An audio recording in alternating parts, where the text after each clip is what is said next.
Hello student, एक बार आपका फिर स्वागत है। आज हम बात करेंगे कि 11th के टॉपिक की सिग्निफिकेंट फिगर्स। देखो, जब भी केमिस्ट्री के अंदर या जितने भी लैब वगैरह हैं उसमें जब भी मेजरमेंट होता है there is always some sort of chances of error. Measurements in laboratory में have some errors and uncertainty. ये किसी भी वजह से हो सकता है, may be due to skill of observer, may be due to some error in apparatus, और there is always uncertainty in the last digit. Minus अपनी ये कह सकते हैं प्लस माइनस 0.01 की अनसर्टेनिटी रहती है। तो वहां उसको थोड़ा शुद्ध रूप से लिखने के लिए या जब किसी मापन के परिमाण में शुद्ध रूप से जितने ज्यादा अर्थपूर्ण अंकों की संख्या होगी उसको हम सार्थक अंक कहते हैं। In English, the total number of a digit in a number including the last digit whose value is uncertain is called the number of a significant figures। किसी भी रिजल्ट या मेजरमेंट में जितने ज्यादा सिग्निफिकेंट फिगर्स होंगे वह उतना ही ज्यादा एक्यूरेट होगा। अब देखो, इस टॉपिक को शुरू करते हैं कि सर सिग्निफिकेंट नंबर या सार्थक अंक कितने होते हैं, कैसे होते हैं, कैसे पता लगाएंगे हम। तो उससे कुछ रूल्स हैं, हालांकि रूल्स कोई जरूरी नहीं है, आप सीधा ही समझ सकते हो। जैसे फर्स्ट की बात करें, all non zero digits are significant. जितने भी गैर शून्य अंक है वो सारे सार्थक हैं। जैसे मैं बात करूं 346 लिया, मैंने कहा कि भाई इसमें कितने सार्थक अंक, तो आप देख के बता सकते हो सर 1 2 3 3 सिग्निफिकेंट नंबर है। मैंने एक और लिया 45.26 लिया, इससे मैंने पूछा भाई कितने सिग्निफिकेंट नंबर है। तो देखो ये सारे क्या है, नॉन जीरो डिजिट्स हैं और all non zero digits are significant, therefore the answer would be 4। मैंने और कुछ ले लिया सर 5.23 या 5.3426, और इसमें कहा आपको कि भाई इसमें सिग्निफिकेंट नंबर फाइंड आउट करो। तो देखो all non zero digits are therefore 1 2 3 4 5 सर 5। This is the first rule. First rule में हमने ये समझा all non zero digits are significant figures. Next देखिए, zeros between the two non zero digits are significant. अब देखो कोई भी गैर शून्य अंक उनके बीच में जितने भी जीरो हैं that will be taken into the consideration, यानी वो सारी क्या है, सिग्निफिकेंट है। जैसे कि हमारे पास 2.005 लिखा मैंने, सर इसमें सिग्निफिकेंट कितने हैं, तो जीरोस है लेकिन that is between two non zero digits. इन दो गैर शून्य अंकों के बीच में ये है शून्य, तो ये that will be taken into the consideration. हमारे पास सिग्निफिकेंट नंबर कितने हुए, 1 2 3 4। नेक्स्ट लीजिए, क्वेश्चन लेते हैं, नेक्स्ट देते हैं 3.0000 और 21 ले लिया और आपसे पूछा इसमें सिग्निफिकेंट फिगर्स कितने हैं। तो zeros are in between two non zero digits. तो देखो 1 2 3 4 5 6 7, हमारे पास सिग्निफिकेंट नंबर कितने हुए, 7 हुए। देखो 1 2 3 4 5 6 7। अब देखिए next, zeros to the left of the first non zero digits are not significant. यानी किसी भी नॉन जीरो डिजिट से पहले यानी लेफ्ट साइड में जितने भी जीरोस लिखे गए हैं that will not be taken into the consideration, that वो सिग्निफिकेंट अंक नहीं है। देखो जैसे मैंने लिया 0.044 ले लिया सिर्फ आपको, ठीक है ना, और आपसे पूछा इसमें सिग्निफिकेंट अंक कितना है।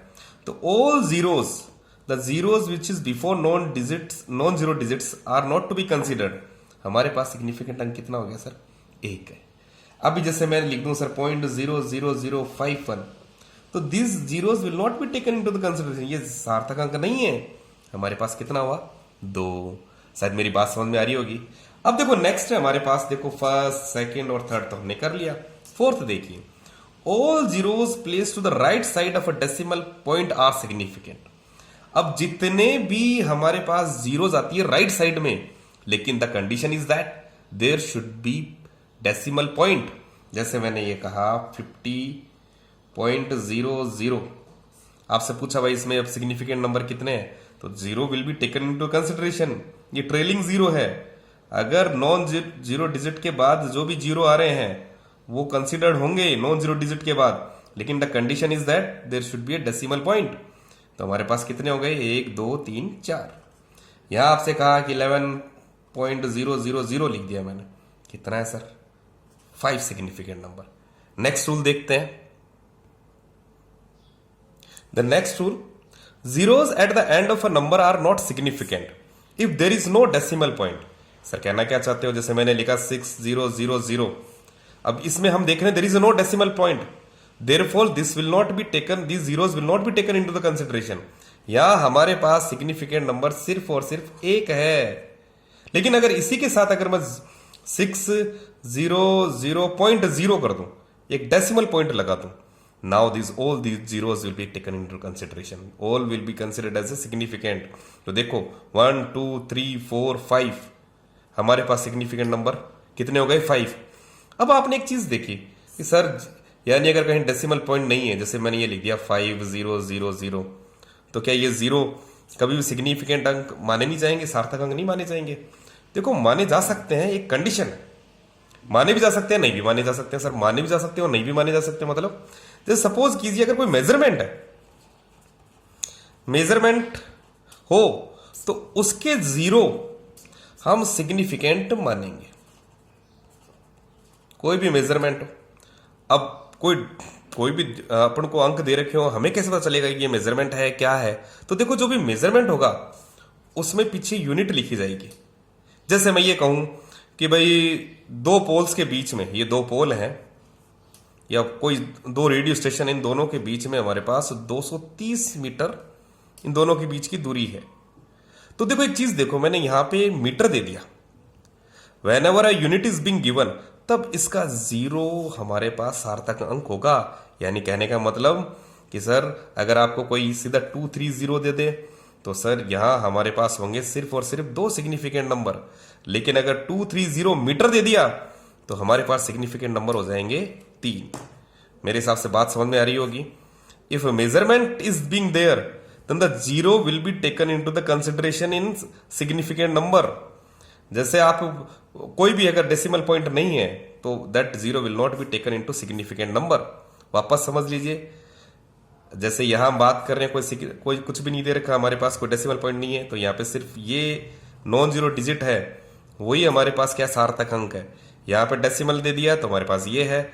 अगर आपको कोई और कोई हमारे पास कोई मेजरमेंट है, कोई यूनिट है, सेंटीमीटर है, कुछ भी दे रखा है, अगर मेजरमेंट इज बिंग देयर तब हम उसके जीरो को हम सिग्निफिकेंट अंक मान लेंगे। अब देखो नेक्स्ट चीज है rounding off the number. Rounding off the number का मतलब होता है जैसे कि हम किसी लास्ट डिजिट को हटाएं which is to be uncertain, तो उसको राउंडिंग ऑफ कैसे करते हैं? सपोज कीजिए हमारे पास 15.46 है, हमें the last digit which is to be remove, ये रिमूव करनी है। टू द एक्यूरेसी रिजल्ट को लेने के लिए, हमारे रिजल्ट कैलकुलेशन को थोड़ा इजियर करने के लिए, जैसे 6 को रिमूव करना है, the digit which is to be removed if greater than 5,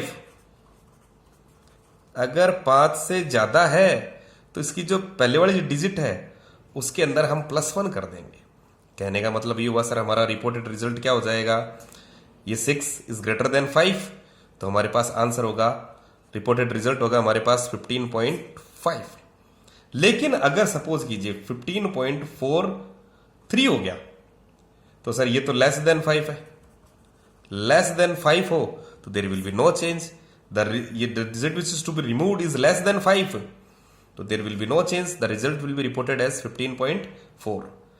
तो आपने 5 लिया, अगर 5 ही हो सर, जिस डिजिट को हम हटाएं वही 5 हो, तब हम कैसे करेंगे? तो देखो हमारे पास 15.45 है, दो कंडीशन हो सकती है, 15.35। अब देखो यहां the digit which is to be removed is 5, दोनों में 5 है, तो जिसको हम हटा रहे हैं अगर उसका जो नेक्स्ट डिजिट है अगर वो इवन है तो उसके अंदर कोई चेंज नहीं होगा, the result will be reported as it is 15.4।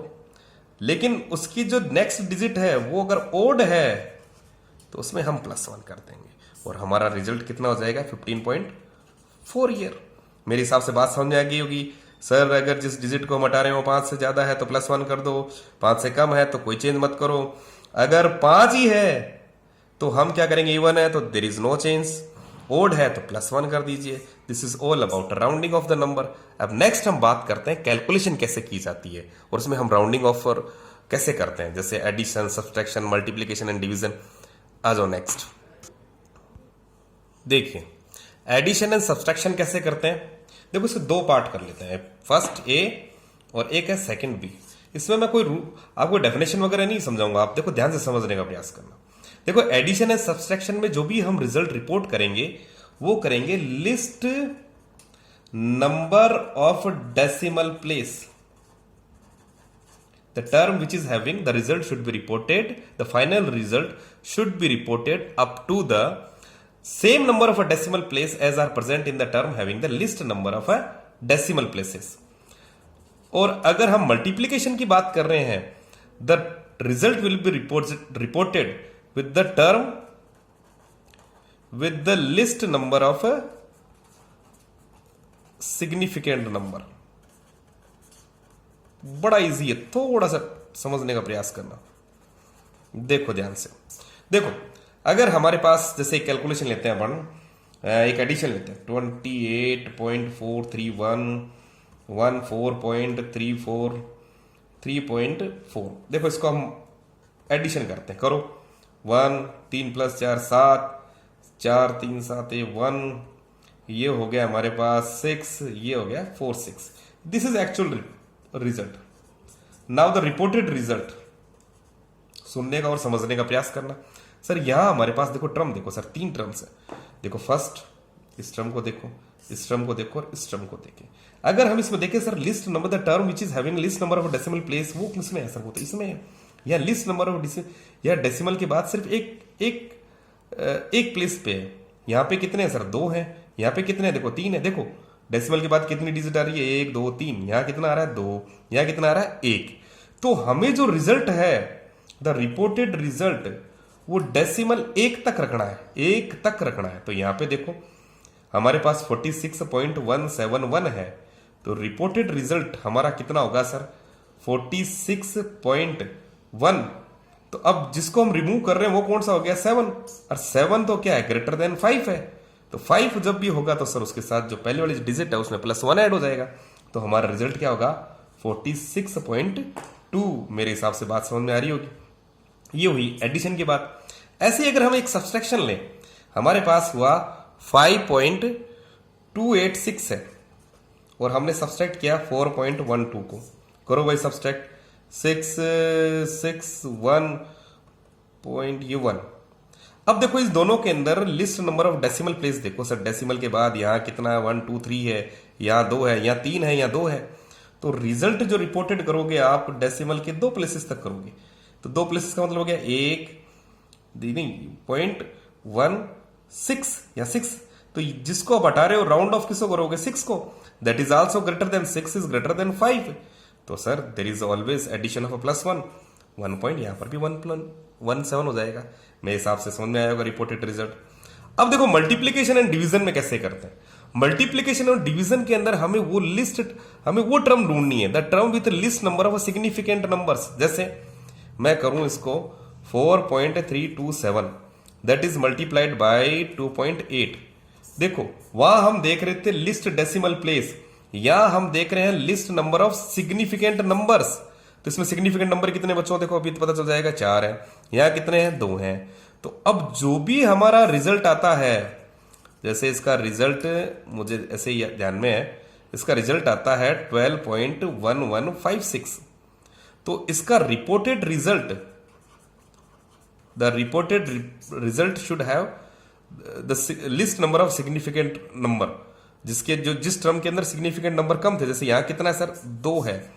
तो ये रिजल्ट भी 2 सिग्निफिकेंट नंबर तक ही रिपोर्ट करना है। तो अगर हम इसके अंदर देखें तो 2 सिग्निफिकेंट नंबर कितने हो गए सर? ये तो 1 2 ही है, 12 ही है। तो बिल्कुल the reported result will B 12। ये होगा हमारा आंसर। देखो यहां हम list number of decimal place देख रहे हैं, यहां list number the term with list number of a significant number देख रहे हैं हम। यहाँ सिग्निफिकेंट नंबर, यहाँ डेसिमल नहीं देखना आपको। यहाँ तो डेसिमल तो 1 हो जाएगा। नहीं, डेसिमल के बाद वाला नहीं देखना, अपन को सिग्निफिकेंट नंबर देखना है। अब जैसे मैं डिवीजन का लूं एक, जैसे हमारे पास 4.2211 है, that is divided by 3.76। Result आता है हमारे पास 1.12263। देखो मल्टीप्लीकेशन एंड डिवीजन में हम लिस्ट सिग्निफिकेंट नंबर और एडिशन एंड सब्सट्रैक्शन के अंदर हम ये चीज फॉलो करते हैं, ये चीज एप्लीकेबल है। लिस्ट रिजल्ट ये आता है, रिपोर्टेड रिजल्ट हम क्या देखना है सर? Significant number. इसमें सिग्निफिकेंट नंबर कितने बच्चों? देखो 1 2 3 4 5। इसमें कितने हैं? 3। तो हमारा जो भी रिजल्ट है उसमें सिग्निफिकेंट नंबर कितने होने चाहिए? 3। तो हमारे पास कितना हो गया? 1.12, क्योंकि ये हट रहा है 2, जो 2 हट रहा है दैट इज लेस देन 5, भाई 2 इज लेस देन 5 तो there will be no change. ये हमारा रिपोर्टेड रिजल्ट हो गया। That's all about significant number. Thank you.